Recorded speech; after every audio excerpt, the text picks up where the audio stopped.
morning students. How are you? I hope you are all feeling well in this pandemic situation. அன்பான மாணவர்களே, நீங்கள் எல்லாரும் பாதுகாப்பாக இருப்பீர்கள் என்று நான் நம்புகிறேன். உங்களுக்கு இந்த செமஸ்டரில் Allied Statistics 1 paper I am going to handle. This paper contains 5 units and myself and Dr. G.D. Suresh sir will share the paper.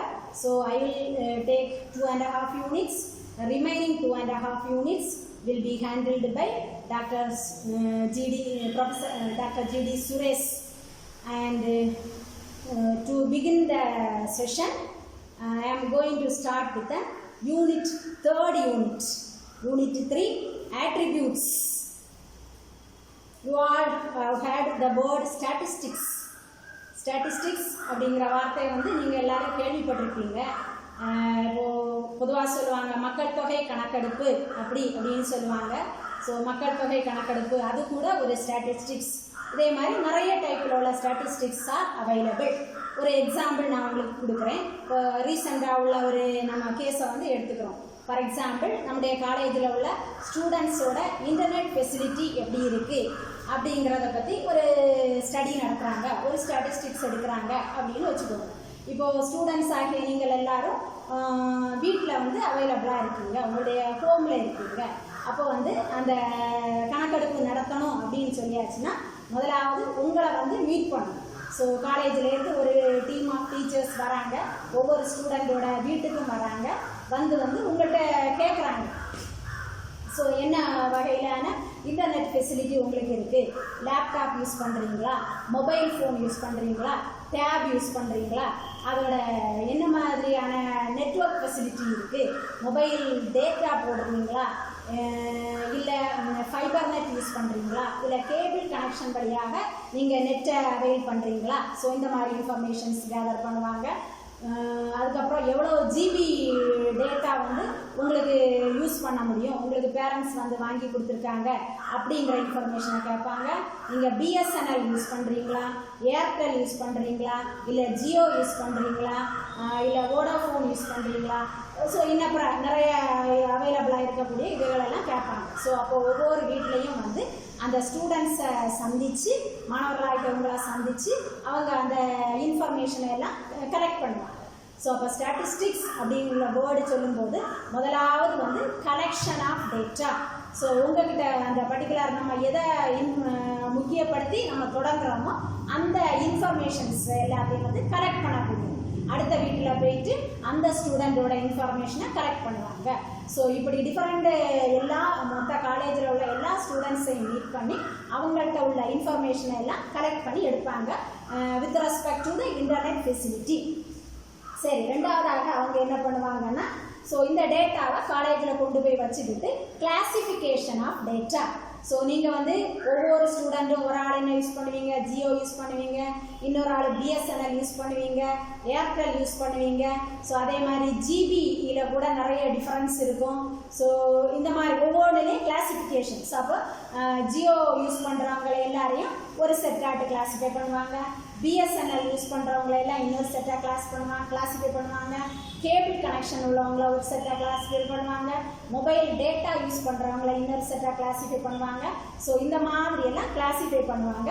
So second step in the case of statistics is classification of data according to certain characteristics. So இப்போ நமக்கு இங்கே characteristic என்னன்னா, so என்ன type of network facility எல்லாம் use பண்ணுறோம், என்ன type of எந்த கம்பெனியில் உள்ள நெட்வொர்க்கை நம்ம யூஸ் பண்ணுறோம், இதெல்லாம் இந்த மாதிரி கேரக்டரிஸ்டிக்ஸை யூஸ் பண்ணி நம்ம இங்கே இப்போ நம்ம ஸ்டடி பண்ணிட்டு இருக்கோம். ஸோ ஃபர்ஸ்ட் கேஸ் டேட்டாவை எல்லாம் கலெக்ட் பண்ணுவாங்க, that is collection of data. Second case is அந்த டேட்டாவை கொண்டு போய் வச்சுக்கிட்டு classification of data. And third case, so எல்லாத்தையும் கிளாசிஃபை பண்ணிக்கிட்டாங்க. Third case is calculation. So அதில் ஏதாச்சும் ஒன்று நம்ம கண்டுபிடிக்கணும். ஸோ கண்டுபிடிச்சா தானே நம்ம ஃபைனலாக ஒரு ரிசல்ட்டை அட்டைன் பண்ண முடியும். ஸோ அப்போ கேல்குலேட் பண்ணுவாங்க. இப்போ ஒன்று, இப்போ ஃபார் எக்ஸாம்பிள் பிஎஸ்என்எல் யூஸ் பண்ணுற ஸ்டூடெண்ட்ஸ் 1000 ஸ்டூடெண்ட்ஸ், ஏர்டெல் யூஸ் பண்ணுறவங்க ஒரு 500. ஸோ இந்த மாதிரி இருக்கும். ஸோ ஒன்னொன்னே அவங்க கிளாஸிஃபை பண்ணி வச்சுப்பாங்க. அதுலேருந்து நிறைய கேல்குலேஷன்ஸ், ஸ்டாட்டிஸ்டிக்கல் கான்ஸ்டன்ஸ் எல்லாமே உங்களுக்கு தெரிஞ்சிருக்கும், நீங்கள் படிச்சிருப்பீங்க. ஸ்டாண்டர்ட் டீவியேஷன், மீன், மோட் எக்ஸெட்ரா. ஸோ இந்த மீடியன், மோட் எக்ஸெட்ரா இந்த மாதிரிப்பட்ட ஸ்டாட்டிஸ்டிக்கல் கான்ஸ்டன்ஸ் எல்லாம் அவங்கள்ட்ட கிளாசிஃபை பண்ணி வச்சிருக்கக்கூடிய டேட்டாவில் இருந்து கேல்குலேட் பண்ணி எடுத்துக்கிடுவாங்க. So first step is collection of data, டேட்டாவை கலெக்ட் பண்ணுவாங்க. ரெண்டாவது step they are classifying the data and the third step is அதில் இருந்து கொஞ்சம் statistical constants calculate பண்ணுவாங்க. and the final step is எல்லாம் standard deviation கண்டுபிடிக்கிறாங்க அப்படின்னு வச்சுக்கோங்க. ஸோ அதில் இருந்து analysis of data. ஸோ இப்படி கால்குலேட் பண்ணி, ஸோ இந்த கேஸில் ஸ்டாண்டர்ட் டிவியேஷன் இவ்வளவு, ஏர்டெல் யூஸ் பண்ணுறவங்களுடைய கேஸில் ஸ்டாண்டர்ட் டிவியேஷன் இவ்வளவு, கேபிள் கனெக்ஷன் யூஸ் பண்ணுறவங்களுடைய கேஸில் ஸ்டாண்டர்ட் டிவியேஷன் இவ்வளவு. ஸோ இந்த மாதிரி மீன் கண்டுபிடிக்கலாம், மோடு கண்டுபிடிக்கலாம். ஸோ இதெல்லாம் கண்டுபிடிச்சி அவங்க டேட்டாவை அனலைஸ் பண்ணுறாங்க. ஸோ அனலைஸ் பண்ணிக்கிட்டு ஃபைனலாக ஒரு ரிசல்ட்டுக்கு, ஸோ ஒரு ஃபைனல் சொல்யூஷனுக்கு தே வில் கம். ஸோ அப்போ ஃபார் எக்ஸாம்பிள் ஒரு சொல்யூஷனுக்கு வராங்க. So most of the students in our college are using the mobile data. So அதை யூஸ் பண்ணி ஒரு ஆன்சரை கொண்டு வராங்க, இல்லைனா ஒரு ரிசல்ட்டை அட்டைன் பண்ணுவாங்க. ஸோ அப்போ ஸ்டாட்டிஸ்டிக்ஸ் அப்படின்னு சொல்லும்போது 4 stages. First is collection of data, classification of data, and third is calculation of the statistical constants, and fourth one is analysis of data. And so first one is collection, second one is classification, and the third one is calculation,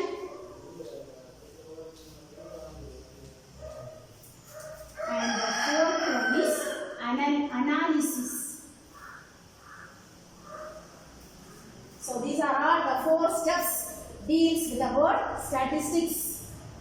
So in our chapter, in this third unit, we are going to deal with the second case, classification of data.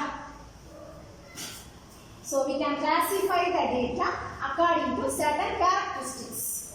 So in this chapter, we are going to classify our data according to 2 characteristics.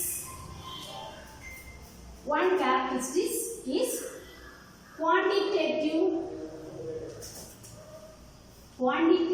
characteristics, and another one is qualitative characteristics.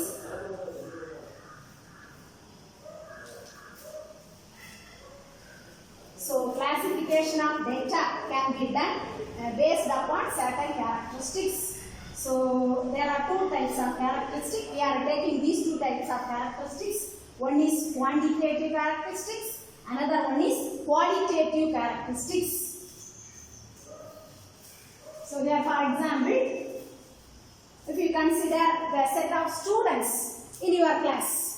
So all the students, 51 students, if you consider, if you take their heights, weights, etc. So those characteristics are known as quantitative characteristics. ஏன் நம்ம அதை quantitative characteristic அப்படின்னு சொல்கிறோம்?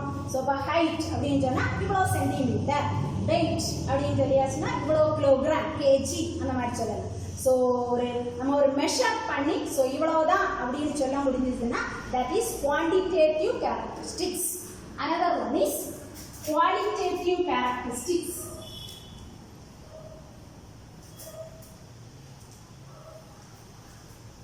Qualitative characteristics அப்படின்னா குவாலிட்டியை base பண்ணி வரக்கூடியது.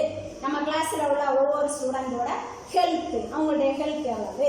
So health அப்படின்னு சொல்லும்போது நீங்கள் அதை மெஷர் பண்ணி சொல்ல முடியுமா? ஸோ ஒரு பர்டிகுலர் ஸ்டூடெண்ட் எடுத்துக்கோங்க, அவங்களுடைய ஹெல்த் நல்லா இருக்குது, நல்ல ஹெல்த்தியாக இருக்காங்க, இல்லை அவங்களுடைய ஹெல்த் வந்து நல்லா இல்லை, ஸோ ஹெல்த் கொஞ்சம் சோம் இல்லாமல் இருக்காங்க, அந்த மாதிரி நம்ம சொல்லலாம். ஸோ மெஷர் பண்ணி ஸோ இவ்வளோதான் அப்படின்னு நமக்கு சொல்ல முடியாத கேரக்டரிஸ்டிக்ஸ் எல்லாம் குவாலிட்டேட்டிவ் கேரக்டரிஸ்டிக்ஸ் அப்படின்னு சொல்லுவோம். ஸோ இப்போ கிளாஸில் உள்ள ஸ்டூடெண்ட்ஸோட ஹெல்த்து, அவங்களுடைய சோசியல் ஸ்டேட்டஸ், அவங்களுடைய இன்டெலிஜென்ஸ் லெவல், ஸோ நல்லா படிக்கிற அவங்களுக்கு நல்ல மூளை இருக்குது, நல்ல பிரெயின் இருக்குது அப்படின்னு சொல்லுவோம்.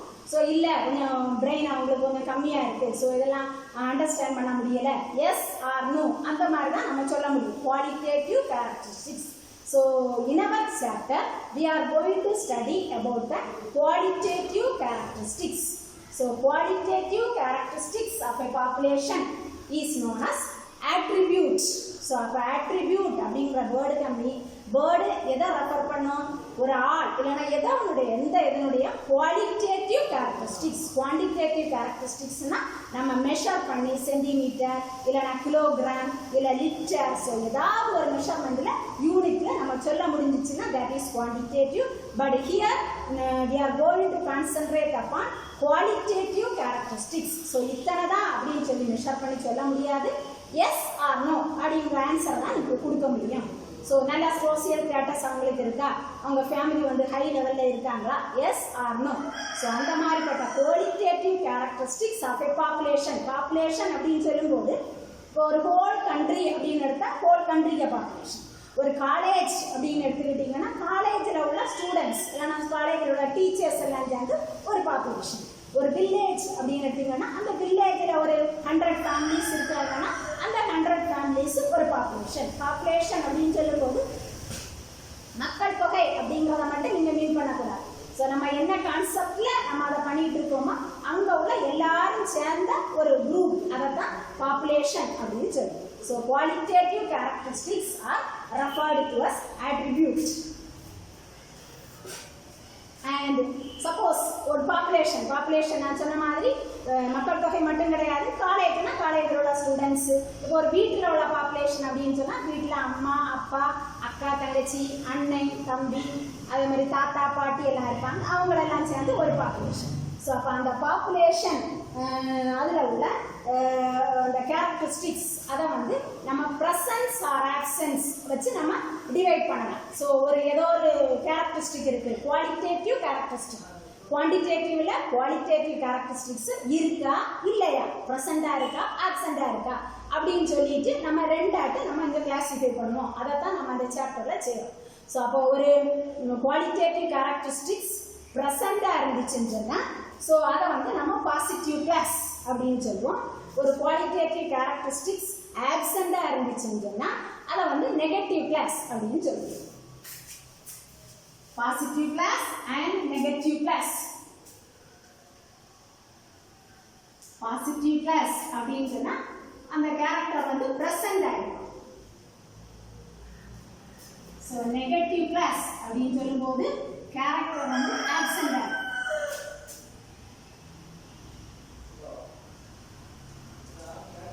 சரி ஸோ இதெல்லாம் எப்படி டினோட் பண்ணுவோம் அப்படிங்கிறத நெக்ஸ்ட் பார்க்க போகிறோம் ஸோ பாசிட்டிவ் கிளாஸஸ் எல்லாம் வந்து பாசிட்டிவ் அப்படின்னா பர்டிகுலர் குவாலிட்டேட்டிவ் கேரக்டரிஸ்டிக் இல்லைன்னா ஆட்ரிபியூட் வந்து ப்ரெசென்ட் ஆகிருக்கு அப்படின்னு சொல்லப்படுது ஸோ அப்போ ப்ரெசென்ட் ஆகிருக்கு அப்படிங்கிறத நம்ம வந்து கேபிட்டல் ரோமன் லெட்டர்ஸ் வச்சு capital A capital B capital C capital D etcetera அப்படின்னு இருக்கு இனி அதே மாதிரி குவாலிட்டேட்டிவ் கேரக்டரிஸ்டிக் இல்லைன்னா ஆட்ரிபியூட் வந்து இல்லை அவங்கள்ட்ட ஆப்சென்டாக இருக்கு அப்படின்னு சொல்லியாச்சுன்னா லோயர் கேஸ் கிரீக் லெட்டர்ஸ் ஒன்னொன்றுக்கு கரஸ்பாண்டிங்காக உள்ள லோயர் கேஸ் கிரீக் லெட்டர்ஸை நம்ம யூஸ் பண்ணுவோம் ஏக்கு கரஸ்பாண்டிங்காக ஆல்ஃபா பிக்கு கரஸ்பாண்டிங்காக பீட்டா சிக்கு கரஸ்பாண்டிங்காக காமா டிக்கு கரஸ்பாண்டிங்காக டெல்டா எக்ஸெட்ரா எக்ஸெட்ரா ஸோ அப்போ அந்த ஆட்ரிபியூட் வந்து ஒரு ஆளுகிட்ட ப்ரெசென்ட் ஆகிருக்குன்னா நம்ம கேபிட்டல் ரோமன் லெட்டர்ஸ் ஏபிசிடியை யூஸ் பண்ணணும் ஒரு ஆட்ரிபியூட் ஒரு ஆளுக்கு ப்ரெசென்ட்டாக இல்லை ஆப்சென்ட்டாக இருக்குது அப்படின்னு சொல்லும்போது lower case Greek letters alpha beta gamma டெல்டாவை நம்ம யூஸ் பண்ணணும் ஸோ அதுக்கு ஒரு எக்ஸாம்பிள் பார்ப்போம் suppose let us consider the attribute richness அவங்கள்ட்ட நிறைய பணம் இருக்கு பணக்காரங்க அப்படிங்கிற ஒரு ஆட்ரிபியூட்டை நம்ம எடுத்துக்கணும்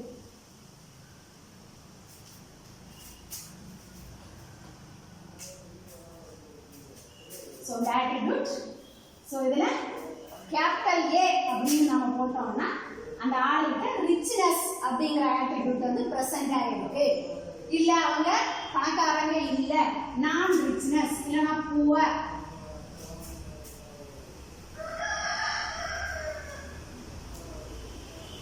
அப்படின்னா அந்த ஆட்ரிபியூட் வந்து அவங்களுக்கு ஆப்சென்ட் ஆயிடும் அப்போ நம்ம அதை வந்து எப்படி டினோட் பண்ணுவோம்னா ஆல்ஃபா அப்படிங்கிறத வச்சு டினோட் பண்ணுவோம் ஸோ ஒரு ஆட்ரிபியூட் ப்ரெசென்ட்டாக இருந்தால் கேபிட்டல் லெட்டர்ஸை யூஸ் பண்ணணும் ரோமன் லெட்டர்ஸ் அந்த குவாலிட்டி ஆட்ரிபியூட் ஆப்சென்டா இருந்துச்சுன்னா லோயர் கேஸ் கிரீக் லெட்டர்ஸை யூஸ் பண்ணுவோம்.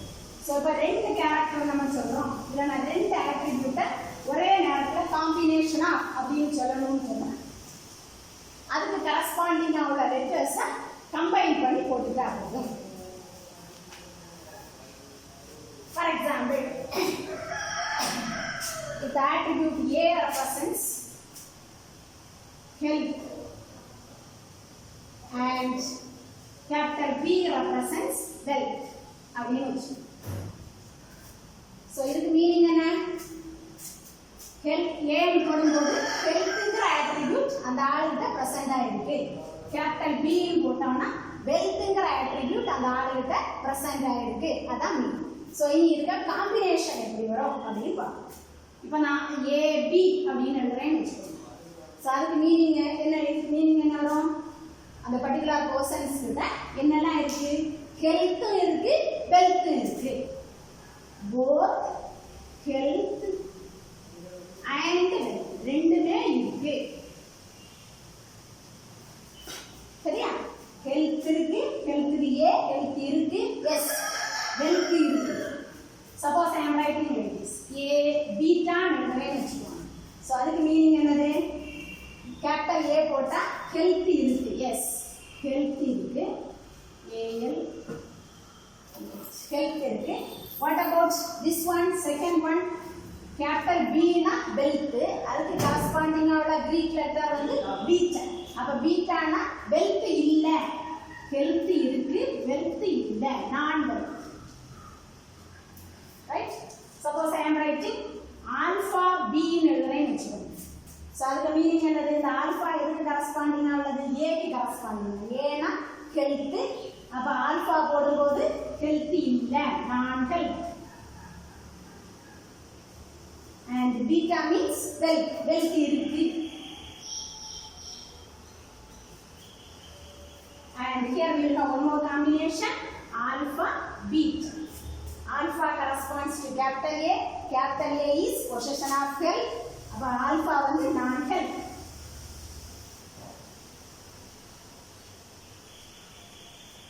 Beta corresponding letter is capital B, that is possession of wealth.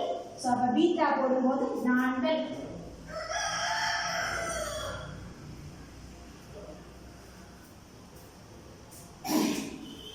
So like this we can form different combination of attributes also.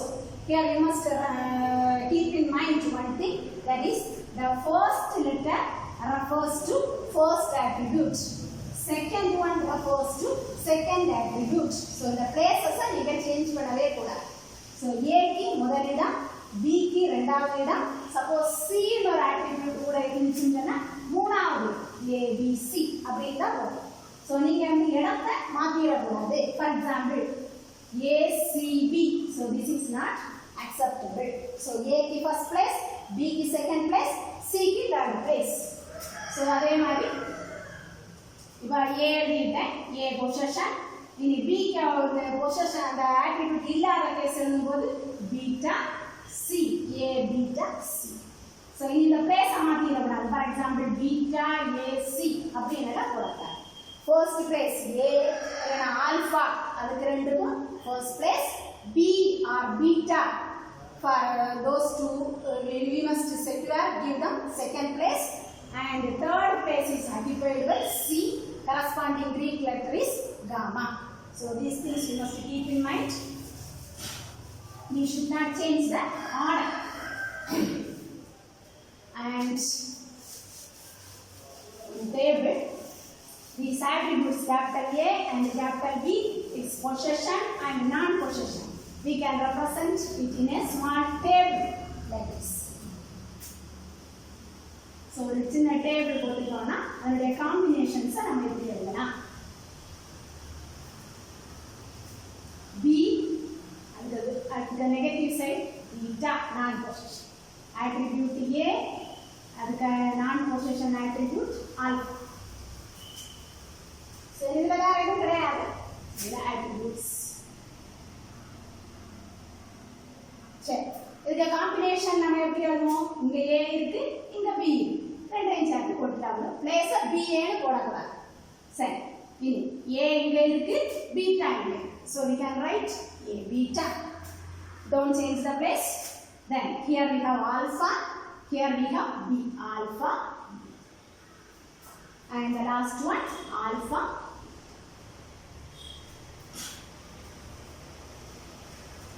So these are all for today's lesson.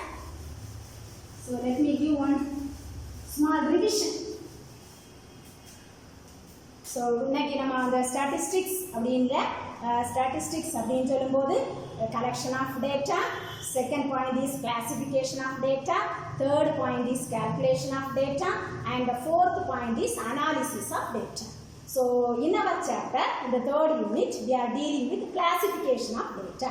ஒரு டேட்டாவை வந்து நம்ம ரெண்டு விதத்தில் ரெண்டு கேரக்டரிஸ்டிக்ஸை use பண்ணி கிளாஸிஃபை பண்ணலாம். Quantitative characteristics or qualitative characteristics. So quantitative characteristics அப்படின்னு சொல்லும்போது நம்ம மெஷர் பண்ணி யூனிட்ஸோட சொல்ல முடிஞ்சது குவான்டிடேட்டிவ் கேரக்டரிஸ்டிக். நம்ம முந்தைய சாப்டரில் நம்ம குவாலிட்டேட்டிவ் கேரக்டரிஸ்டிக்ஸை தான் டீல் பண்ணுறோம். ஸோ அதை நம்ம மெஷர் பண்ண முடியாது. ஸோ இருக்குதா இல்லையா, எஸ் ஆர் நோ அப்படிங்கிற ரெண்டு ஆன்சர் தான் அதுக்கு கொடுக்க முடியும். ஸோ அந்த மாதிரி கேரக்டர்ஸ் குவாலிட்டேட்டிவ் கேரக்டரிஸ்டிக். இந்த குவாலிட்டேட்டிவ் கேரக்டரிஸ்டிக்ஸை தான் இந்த சாப்டரில் ஆட்ரிபியூட்ஸ் அப்படிங்கிற பேரை கொடுத்து இந்த ஆதார் கால் பண்ணுறாரு. ஸோ அப்போ அந்த ஆட்ரிபியூட்ஸ் வந்து இருக்கலாம், இல்லை, ப்ரெசண்டாக இருக்கலாம், ஆப்சண்டாக இருக்கலாம். ஸோ அப்போ ப்ரெசண்டாக இருந்துச்சுன்னா அதை பாசிட்டிவ் கிளாஸ்ன்னு சொல்லுவோம், ஆப்சண்டாக இருந்துச்சுன்னா அதை நெகட்டிவ் கிளாஸ் அப்படின்னு சொல்லுவோம். அப்போ ப்ரெசண்டாக இருந்தால் அந்த பாசிட்டிவ் கிளாஸை கேபிட்டல் ஏபிசிடி எக்ஸட்ரா வச்சு டினோட் பண்ணுவோம். இல்லை ஆப்சண்டாக இருக்குது அப்படின்னு சொல்லும்போது அதை வந்து ஆல்ஃபா, பீட்டா, காமா, டெல்டா அந்த லெட்டர்ஸை யூஸ் பண்ணி 1 by 1 நம்ம டினோட் பண்ணுவோம். ஒன்றுக்கு மேலே ரெண்டு இல்லைனா அதுக்கு மேலே நிறைய ஆட்ரிபியூட்ஸ் வந்துன்னு சொன்னால் அதை அப்படியே கம்பைன் பண்ணி நம்ம போட்டுட்டா போதும். ஸோ கம்பைன் பண்ணி போடும்போது ஒன்னொன்றுக்கும் ஒரு பிளேஸ், ஏ ஆட்ரிபியூட்னா ஃபர்ஸ்ட் பிளேஸ், பி ஆட்ரிபியூட்னா செகண்ட் பிளேஸ், சி ஆட்ரிபியூட்னா தேர்ட் பிளேஸ். ஸோ அந்த 3 பிளேஸையும் நீங்கள் மனசில் வச்சுக்கிட்டோன்னா அதை மாற்றக்கூடாது. அப்போ ஏக்கு நெகட்டிவ் சைடு நீங்கள் போடுறதா இருந்தாலும் அதுக்கும் ஃபர்ஸ்ட் பிளேஸ் தான், பிக்கு நெகட்டிவ் சைடு போடும்போதும் அதுக்கு செகண்ட் பிளேஸ், சிக்கு ஆப்சண்ட் சைடு போடும்போது தேர்ட் பிளேஸ். ஸோ இந்த பிளேசஸ் இந்த மாதிரி நம்ம combinations of attributes we can do. So these are all the things for our first class. So now I already given you the notes. So உங்களுக்கு வந்து class work இந்த Google class ரூமில் வந்து இந்த நோட்ஸை அப்படியே நான் கையினால் எழுதின நோட்ஸை வந்து போட்டிருக்கேன், அப்லோட் பண்ணியிருக்கேன். ஸோ உங்களுக்கு நீங்கள் வந்து அதை வந்து ஃபுல்லாக அப்படியே எடுத்து நீட்டாக ஒரு தனியாக ஒரு நோட்டை போட்டு அந்த நோட்டில் யூனிட் 3 நான் என்னெல்லாம் எழுதியிருக்கோனோ அதையெல்லாம் எழுதி அப்படியே அந்த நோட்ஸை நீட்டாக காப்பி பண்ணிக்கோங்க. நான் இப்போ எங்கள் கிளாஸில் டீச் பண்ணதை வச்சு அதை நீட்டாக ரீட் பண்ணுங்கள். ஸோ ரீட் பண்ணி எல்லாம் நீங்கள் அண்டர்ஸ்டாண்ட் பண்ணிக்கோங்க. ஸோ இதில் இருந்தெல்லாம் நமக்கு 1 mark கொஸ்டின்ஸ் எல்லாம் கட்டாயமாக கேட்பாங்க. அதனால் முதல்ல நோட் எழுதணும், அதுக்கப்புறம் அதை புரிஞ்சுக்கோங்க. அதுக்கப்புறம் இன்னொரு திங் கூட நீங்கள் பண்ணணும். ஸோ இந்த வீடியோவை பார்த்ததுக்கப்புறம் நான் ஒரு கூகுள் ஃபார்ம் வந்து உங்களுக்கு சென்ட் பண்ணுவேன். ஸோ அந்த கூகுள் ஃபார்மோட லிங்க்கும் நான் வாட்ஸ்அப்பில் செகண்ட் பிஎஸ்சி மேத்தமேட்டிக்ஸ் வாட்ஸ்அப் குரூப்பில் வந்து அந்த லிங்க்கை நான் போடுவேன். ஸோ அதில் நீங்கள் கொஞ்சம் உங்களுடைய email ID, correct email ID கொடுக்கணும், ஸ்பெல்லிங் மிஸ்டேக் எல்லாம் இருக்கக்கூடாது, கரெக்டாக செக் பண்ணி போட்டுக்கோங்க. உங்களுடைய நேம் கொடுங்க, கிளாஸ் நம்பர் கொடுங்க, university register number, then WhatsApp number, so இதெல்லாம் கொடுங்க. அண்ட் அட் த எண்ட் ஒரே ஒரு கொஸ்டின், நான் இன்னைக்கு எடுத்த கிளாஸில் உள்ள ஒரே ஒரு கொஸ்டின் குவிஸ் கொஸ்டின் கேட்டிருக்கேன். ஸோ அதுக்கு 2 ஆன்சர் கொடுத்துருக்கேன். அதில் ஒரு ஆன்சரை நீங்கள் டிக் பண்ணுங்கள். டிக் பண்ணிவிட்டு கீழே சப்மிட் அப்படின்னு ஒரு ஆப்ஷன் இருக்கும், அந்த ஆப்ஷனை வந்து கிளிக் பண்ணி விட்டுருங்க. ஸோ உங்களுடைய அந்த ஃபார்ம் வந்து எனக்கு வந்துடும். ஸோ உங்களுக்கு உடனே வந்து அதை கரெக்ட் பண்ணி உங்களுக்கு கரெக்டான இவ்வளோ, ஸோ நீங்கள் எழுதியிருக்க அந்த கொஸ்டினுக்கு ஆன்சர் கரெக்டா இல்லையா அப்படிங்கிற தப்பா அப்படிங்கிற மெசேஜ் வந்து உங்களுடைய ஃபோனில் உடனே வரும். ஸோ கட்டாயமாக நீங்கள் இந்த கூகுள் ஃபார்மை ஃபில்அப் பண்ணணும். எதுக்கு நான் சொல்கிறேன்னா, ஸோ அதைத்தான் நான் வந்து அட்டெண்டன்ஸாக கீப்பப் பண்ணலாம் அப்படின்னு நினைக்கிறேன். ஸோ நமக்கு இந்த கூகுள் கிளாஸ் ரூமில் அட்டெண்டன்ஸ் எவ்வளோ ஃபீஸிபிளாக எடுக்க முடியும்னு தெரியல. Hence I am choosing the Google form to give you attendance. So எல்லாருமே மறக்காமல் இன்னைக்கு ஒரு டைமும் நான் அந்த வாட்ஸ்அப் இதில் போடுறேன். ஒரு 5 o'clock நீங்கள் அந்த கூகுள் ஃபார்மை ஃபில்அப் பண்ணி ஒன்றுமே கிடையாது, 1 செகண்ட் இல்லைனா 2 செகண்ட்ஸுக்குள்ள you can complete and you can submit the Google form. So எல்லாருக்கிட்ட நீங்கள் சொல்லிக்கிடுங்க, இதை மறந்துடக்கூடாது. கூகுள் ஃபார்ம் இருந்தால் மட்டும்தான் நீங்கள் கிளாஸ் அட்டன் பண்ணியிருக்கீங்க அப்படிங்கிற அட்டெண்டன்ஸ் உங்களுக்கு கிடைக்கும். இல்லைன்னா இந்த கிளாஸுடைய அட்டெண்டன்ஸ் கிடைக்காது. ஸோ இதை மட்டும் எல்லோரும் மனசில் வச்சுக்கோங்க. ஸோ சேஃபாக இருங்க. ஸோ நெக்ஸ்ட் கிளாஸுடைய இன்ஃபர்மேஷன் வந்து நான் உங்களுக்கு தொடர்ந்து வாட்ஸ்அப் குரூப்பில் போட்டுட்டு. Thank you all students. தேங்க்யூ.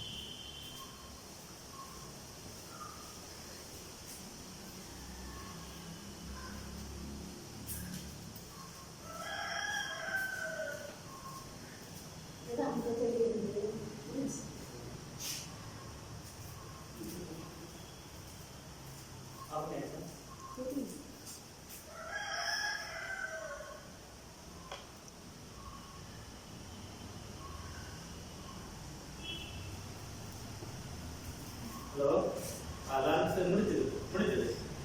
ஆமா, நடுவில் இருக்கிறதா பட்டன்? நடுவில் இருக்கிறது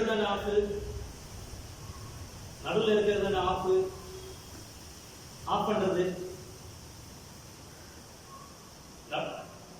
ஆமா ஆமா ஆமா. சரி. இல்லை, ஓடிட்டே இருக்கு. நடுவில் இதா வீடியோ